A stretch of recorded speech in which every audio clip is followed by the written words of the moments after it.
Saudara-saudari terkasih di dalam Tuhan Yesus Kristus, semoga kita semua dalam keadaan sehat bersama keluarga. Saat ini marilah kita mendengarkan bacaan kitab suci dan renungan harian Rabu 29 Juli tahun 2020. Bacaan pertama. Bacaan dari surat pertama Rasul Yohanes. Anak-anakku yang kekasih, marilah kita saling mengasihi, sebab kasih itu berasal dari Allah. Dan setiap orang yang mengasihi lahir dari Allah dan mengenal Allah. Barang siapa tidak mengasihi, ia tidak mengenal Allah, sebab Allah adalah kasih.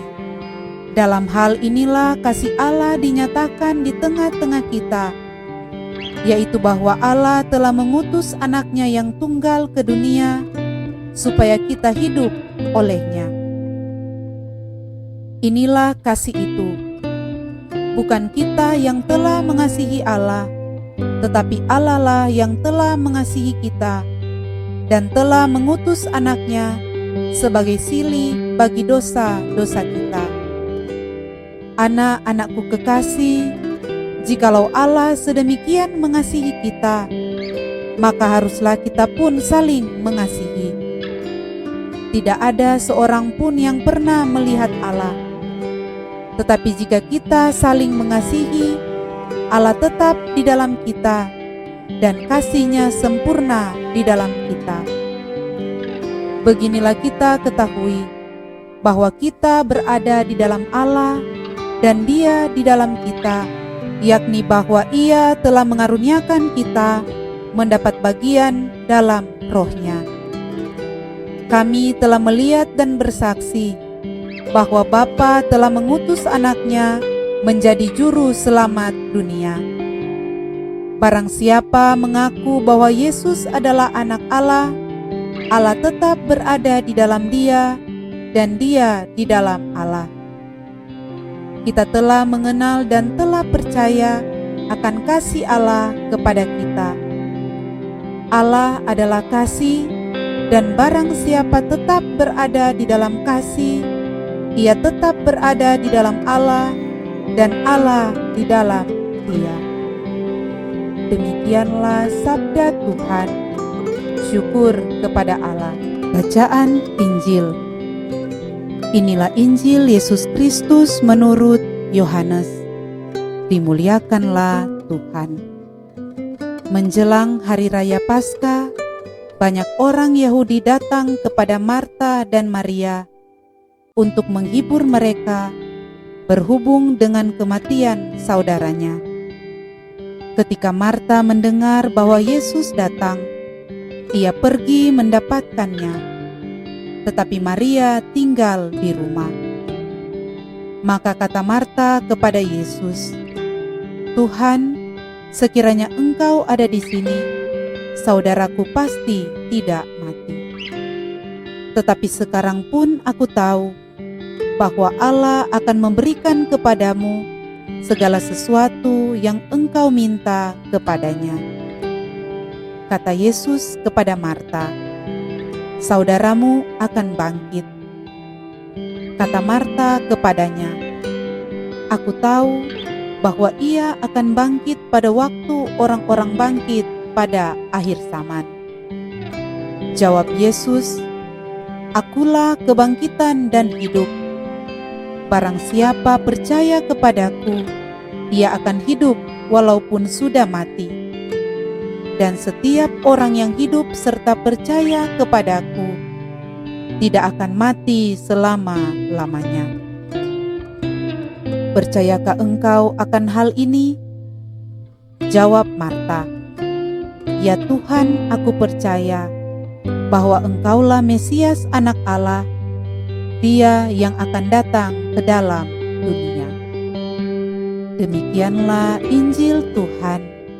Terpujilah Kristus. Saudara-saudari terkasih, renungan kita di saat ini diberi judul Belajar dari Iman Marta. Jika seseorang diingat oleh karena kesalahan yang pernah dilakukannya, pasti bukan sesuatu yang mengenakan. Apalagi jika ternyata di kemudian hari perilaku orang tersebut sudah berubah menjadi lebih baik. Hal ini dialami oleh Santa Marta, seorang tokoh Alkitab yang kita peringati hari ini. Kisah Marta dan Maria saudaranya tentu telah kita dengar sejak kita masih kecil.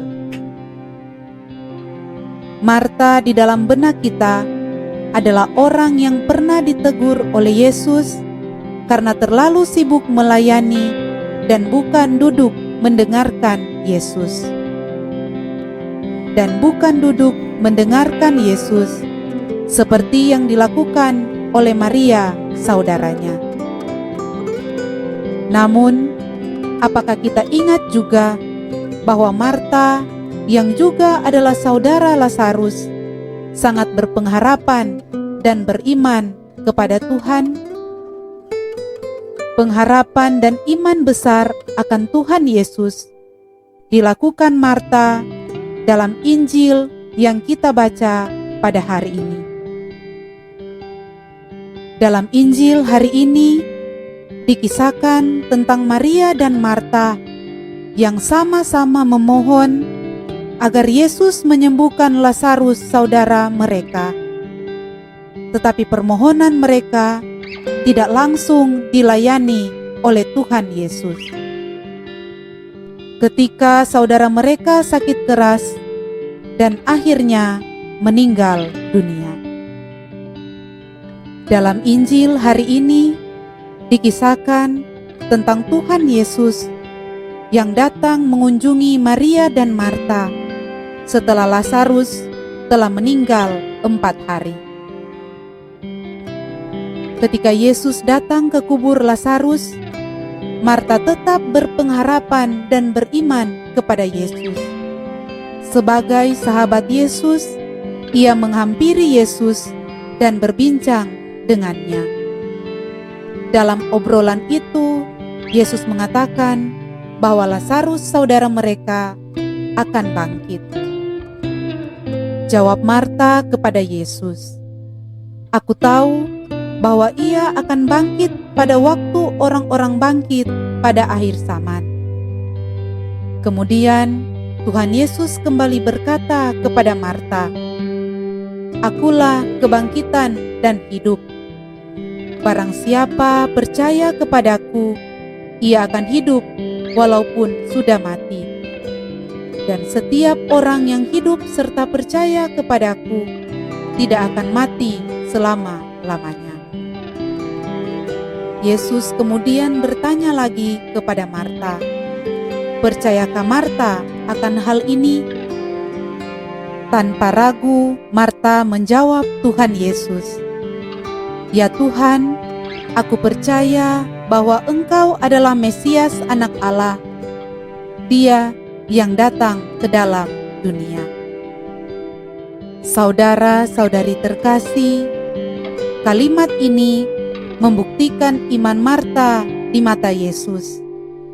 Marta yang telah belajar dari teguran Yesus, Marta yang telah belajar dan menerima teguran Yesus dalam kisah sebelumnya untuk duduk diam mendengarkan firman Tuhan.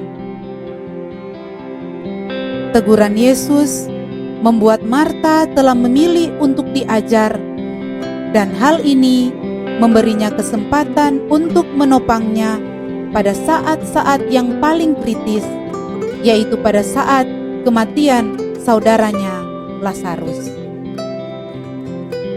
Dalam kisah Marta yang boleh kita baca dalam Injil, kita bisa mempelajari bahwa meskipun kita sibuk dengan berbagai urusan, ibadah harus tetap menjadi prioritas utama. Sehingga firman Tuhan yang disampaikan saat ibadah atau saat teduh dapat menumbuhkan iman kita dan membuat kita bisa mengalami peristiwa apapun dalam kehidupan kita. Saudara-saudari terkasih, marilah kita belajar dari kisah Marta dalam Injil hari ini, bahwa dalam kesedihan dan pergumulan berat, Marta tetap memiliki iman dan pengharapan yang teguh kepada Tuhan Yesus. Iman dan kepercayaan yang dimiliki oleh Marta membuat Marta melihat kemuliaan Allah. Semoga kita memiliki iman seperti Marta yang mampu berkata, "Ya Tuhan, aku percaya bahwa Engkau adalah Mesias, Anak Allah." Sehingga kita pun seperti Marta yang melihat kemuliaan Tuhan dalam kehidupan kita. Semoga demikian. Amin.